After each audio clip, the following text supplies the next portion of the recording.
नमस्कार। सूर्य रक्षा कवच की पाठ करना या सुनना एक बहुत ही सकारात्मकता देता है जीवन में। सूर्य रक्षा कवच एकलव्य द्वारा रचित है। इस पाठ को सच्चे हृदय पूर्ण श्रद्धा के साथ करने या सुनने मात्र से सूर्य भगवान की असीम कृपा प्राप्त होती है। व्यावसायिक कारोबार हो, आर्थिक समृद्धि हो, सुख सौभाग्य के साथ ही आरोग्यता की भी प्राप्ति होती है यदि इसे कम से कम प्रत्येक रविवार को सुबह सुना जाए तो। ओम श्री गणेशाय नमः।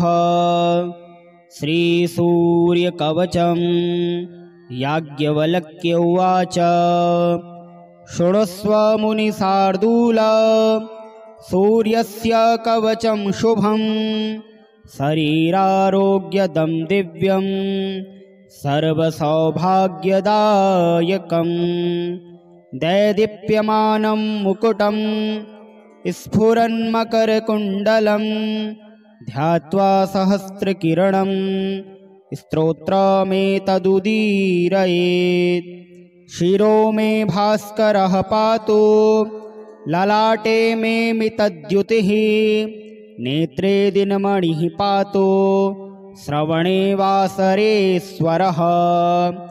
घ्राणं धर्मघृणी पातु वदनं वेदवाहनः जिह्वा मे मानदः पातु कण्ठं मे सुरवन्दितः।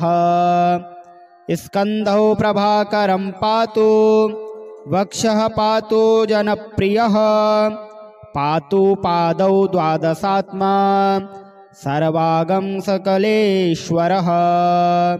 सूर्यरक्षात्मकं स्तोत्रं लिखित्वा भूर्जपत्रके दधाति यः करे तस्य वसगाः सर्वसिद्धयः।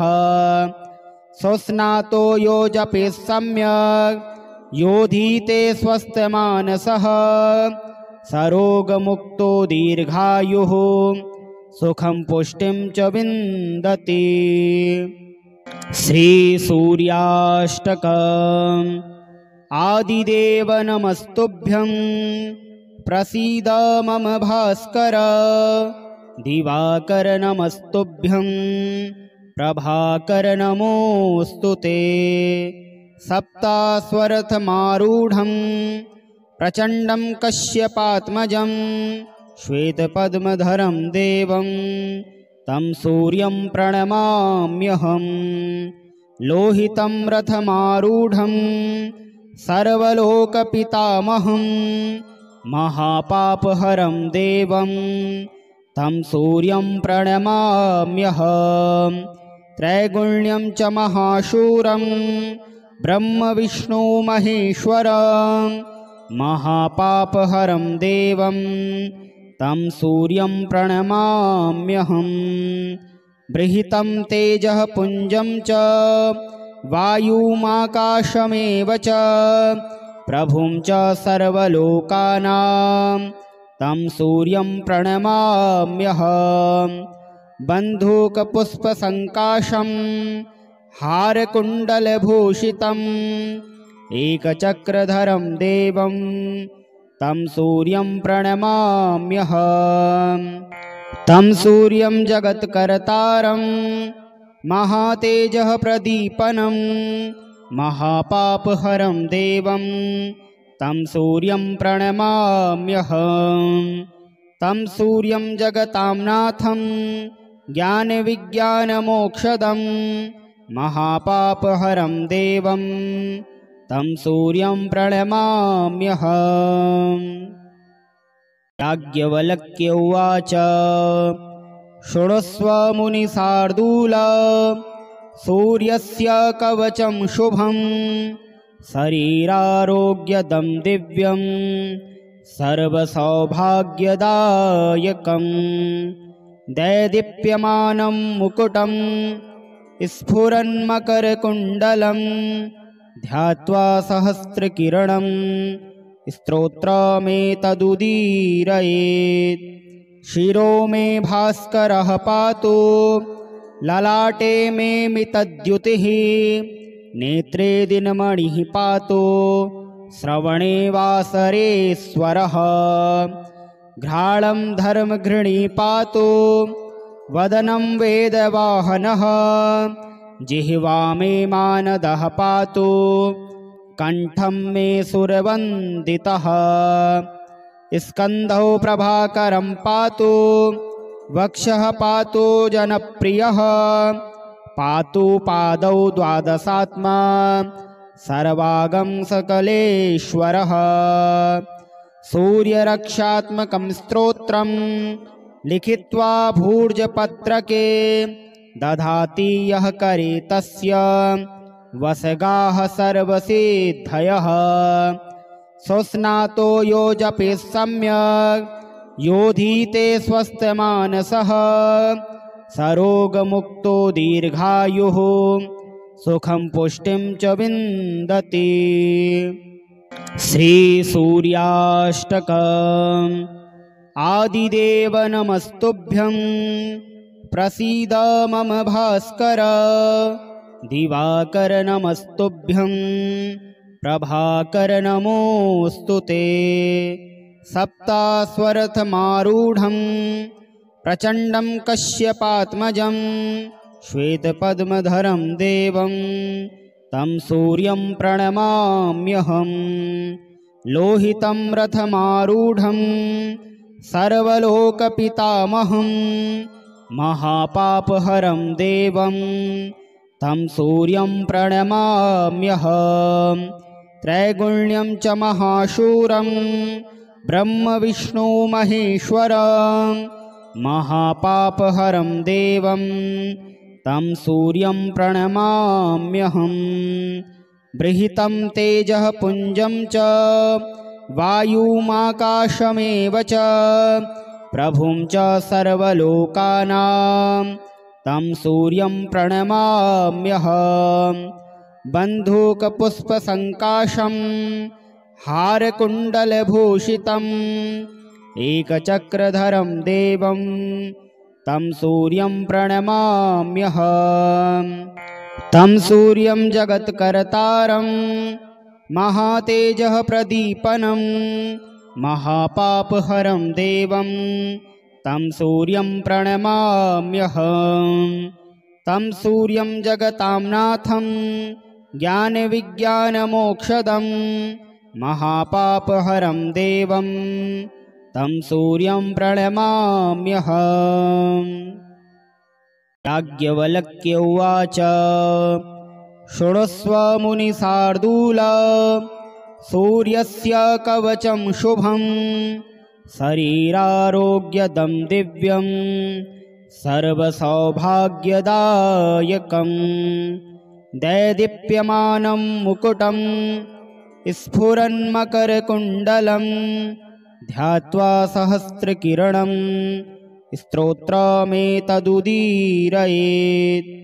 शिरो मे भास्करः पातु ललाटे मे मितद्युतिः नेत्रे दिनमणिः पातु श्रवणे वासरेश्वरः घ्राणं धर्मघृणी पातु वदनं वेदवाहनः जिह्वा मे मानदः पातु कंठं मे सुरवन्दितः स्कन्धौ प्रभाकरं पातु वक्षः पातु जनप्रियः पातु पादौ द्वादशात्मा सर्वागं सकलेश्वरः सूर्यरक्षात्मकं स्तोत्रं लिखित्वा भूर्जपत्रके दधाति यः करे तस्य वसगाः सर्वसिद्धयः स्वस्नातो यो जपेत् सम्यक् योधीते स्वस्थमानसः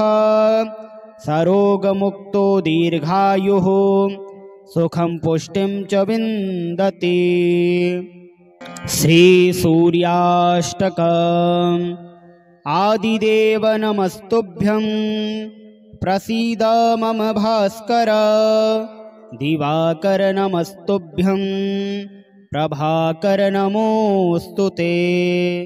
सप्तास्वरथमारूढं प्रचण्डं कश्यपात्मजं श्वेतपद्मधरं देवं तं सूर्यं प्रणमाम्यहं। लोहितं रथमारूढं सर्वलोकपितामहं महापापहरं देवं तं सूर्यं प्रणमाम्यहं। त्रैगुण्यं च महाशूरं ब्रह्मविष्णु महेश्वरं महापापहरं देवं तं सूर्यं प्रणमाम्यहं। बृहितं तेजः पुञ्जं च वायुमाकाशमेव च प्रभुं च सर्वलोकानां तं सूर्यं प्रणमाम्यहं। बन्धूकपुष्पसङ्काशं हारकुण्डलभूषितम् एकचक्रधरं देवं तं सूर्यं प्रणमाम्यहं।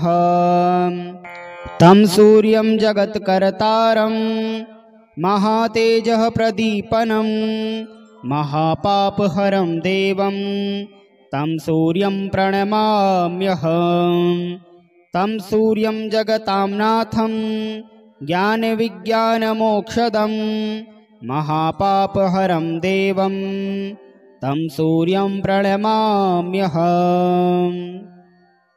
याज्ञवल्क्य उवाच शृणुष्व मुनिशार्दूल सूर्यस्य कवचं शुभं शरीरारोग्यदं दिव्यं सर्वसौभाग्यदायकं।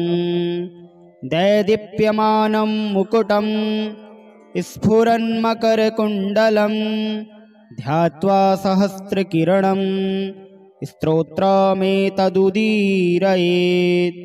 शिरो मे भास्करः पातु ललाटे मे मितद्युतिः नेत्रे दिनमणिः पातु श्रवणे वासरेश्वरः।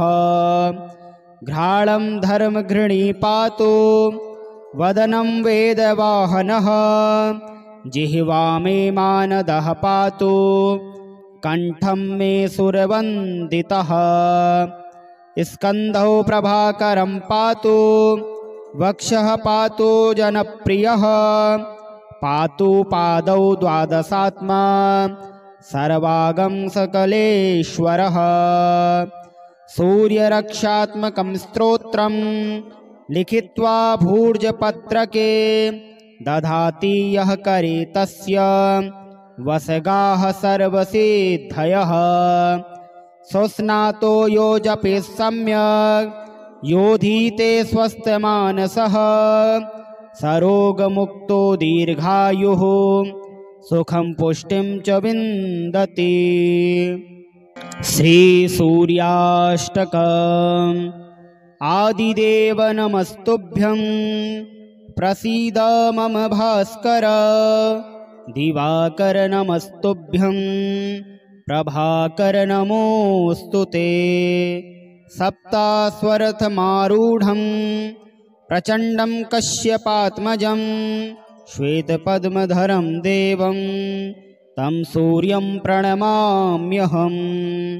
लोहितं रथमारूढं सर्वलोकपितामहं महापापहरं देवं तं सूर्यं प्रणमाम्यहं।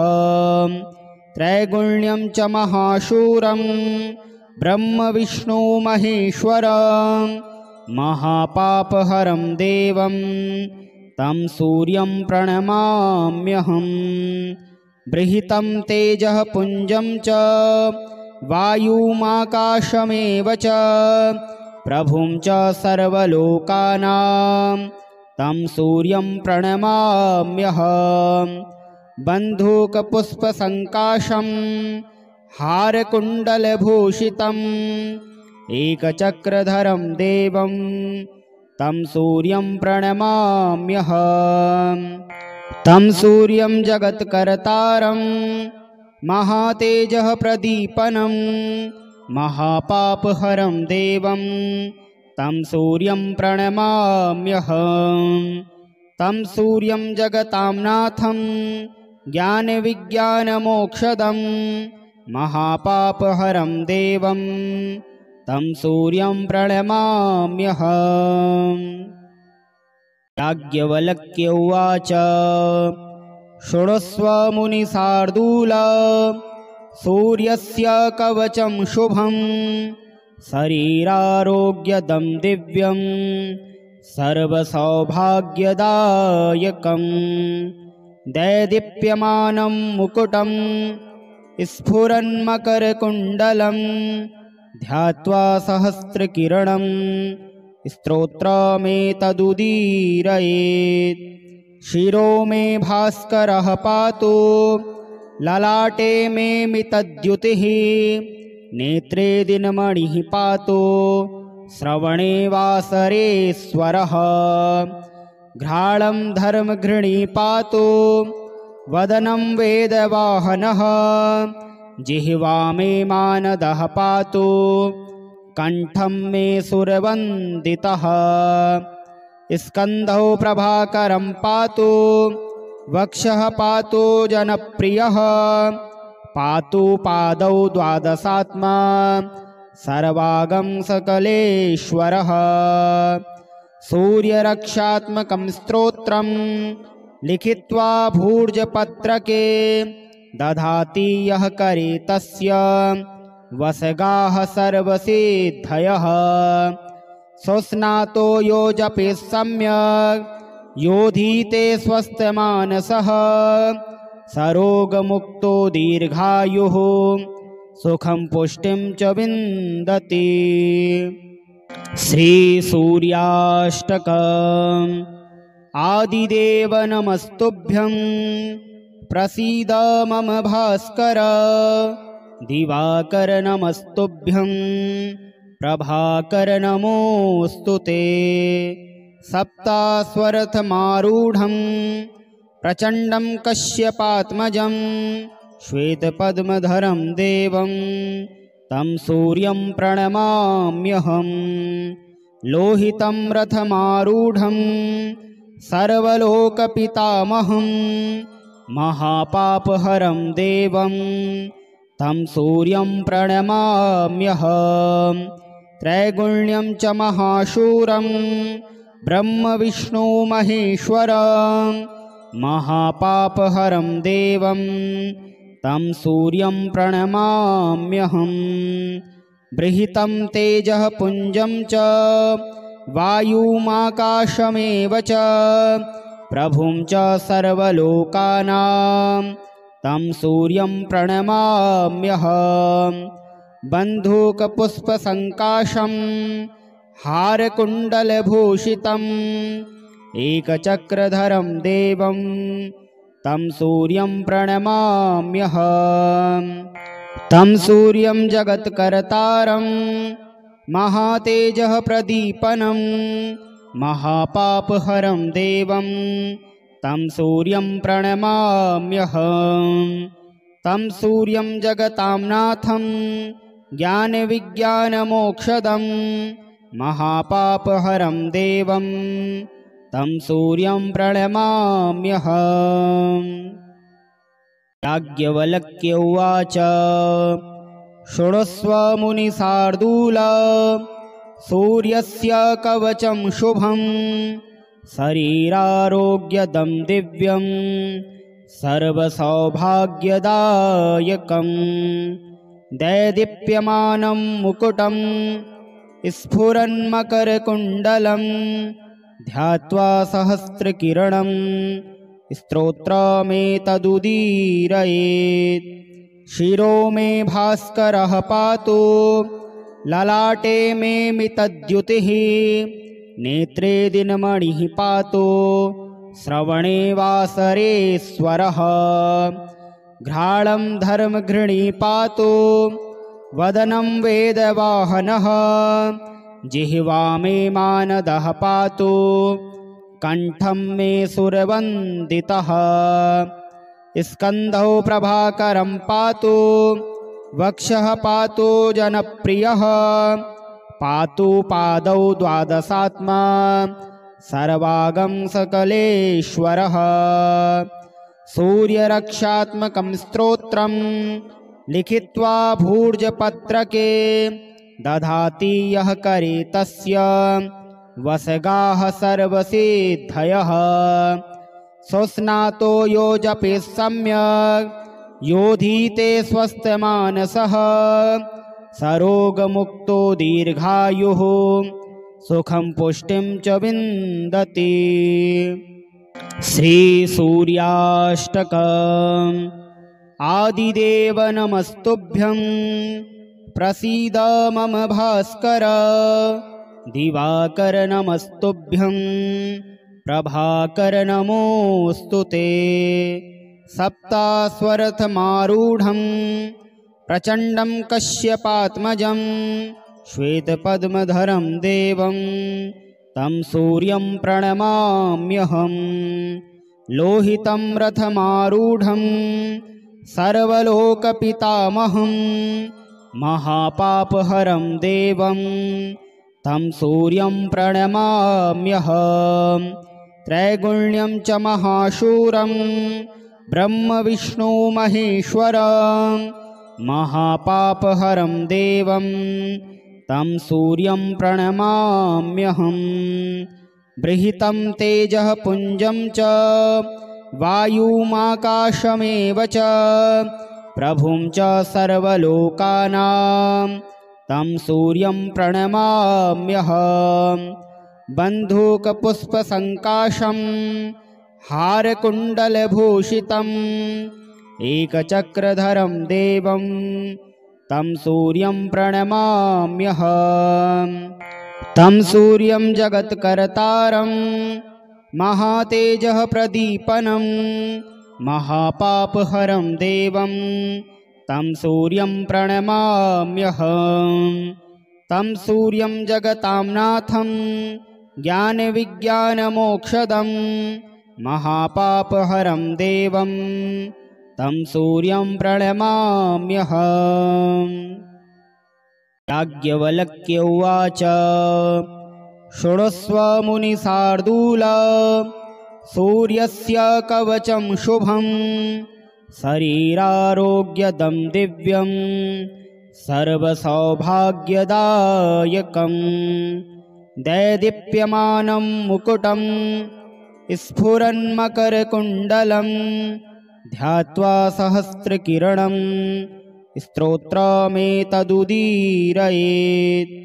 शिरो मे भास्करः पातु ललाटे मे मितद्युतिः नेत्रे दिनमणिः पातु श्रवणे वासरेश्वरः। घ्राणं धर्मघृणी पातु वदनं वेदवाहनः जिह्वा मे मानदः पातु कंठं मे सुरवन्दितः। स्कन्धौ प्रभाकरं पातु वक्षः पातु जनप्रियः पातु पादौ द्वादशात्मा सर्वागं सकलेश्वरः। सूर्यरक्षात्मकं स्तोत्रं लिखित्वा भूर्जपत्रके दधाति यः करे तस्य वसगाः सर्वसिद्धयः। सुस्नातो यो जपेत् सम्यक् योधीते स्वस्थमानसः सरोगमुक्तो दीर्घायुः सुखं पुष्टिं च विन्दति। श्रीसूर्याष्टकम्।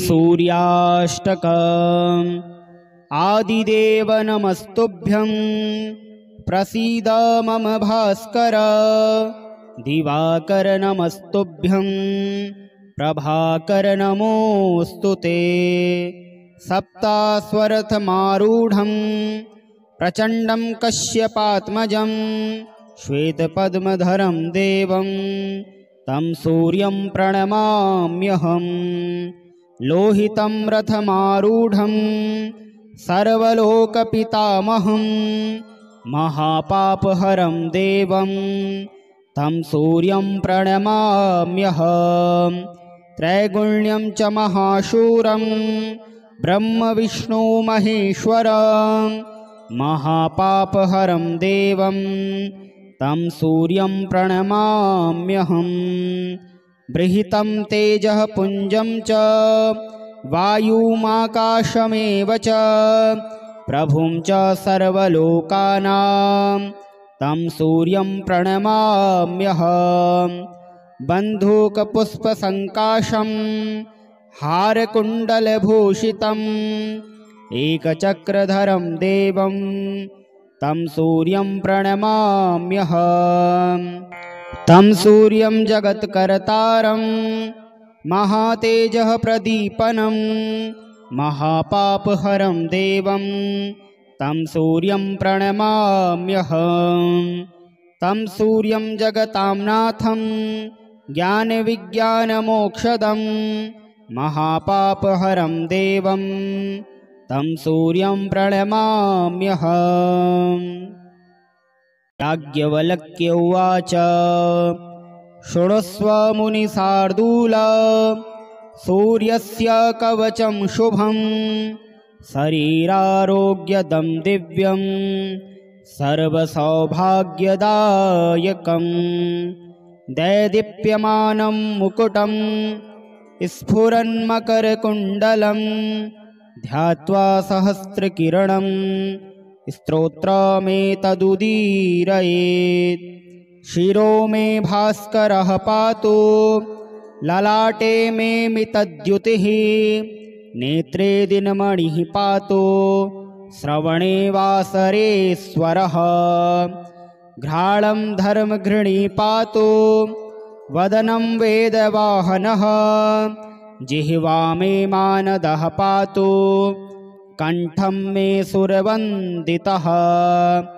स्कन्धौ प्रभाकरं पातु वक्षः पातु जनप्रियः पातु पादौ द्वादशात्मा सर्वागं सकलेश्वरः।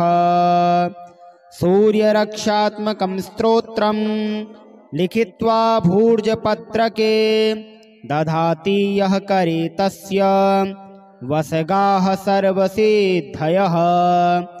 सुस्नातो यो जपेत् सम्यक् योधीते स्वस्थमानसः सरोगमुक्तो दीर्घायुः सुखं पुष्टिं च विन्दति। श्रीसूर्याष्टकम्।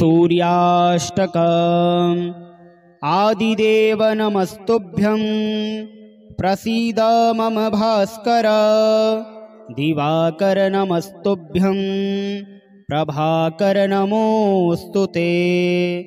सप्तास्वरथमारूढं प्रचण्डं कश्यपात्मजं श्वेतपद्मधरं देवं तं सूर्यं प्रणमाम्यहम्। लोहितं रथमारूढं सर्वलोकपितामहं महापापहरं देवं तं सूर्यं प्रणमाम्यहम्। त्रैगुण्यं च महाशूरं ब्रह्मविष्णु महेश्वरं महापापहरं देवं तं सूर्यं प्रणमाम्यहम्। बृहितं तेजः पुञ्जं च वायुमाकाशमेव च प्रभुं च सर्वलोकानां तं सूर्यं प्रणमाम्यहम्। बन्धूकपुष्पसङ्काशं हारकुण्डलभूषितम् एकचक्रधरं देवं तं सूर्यं प्रणमाम्यहम्। तं सूर्यं जगत्कर्तारं महातेजः प्रदीपनं महापापहरं देवं तं सूर्यं प्रणमाम्यहम्। तं सूर्यं जगतां नाथं ज्ञानविज्ञानमोक्षदं महापापहरं देवं तं सूर्यं प्रणमाम्यहम्।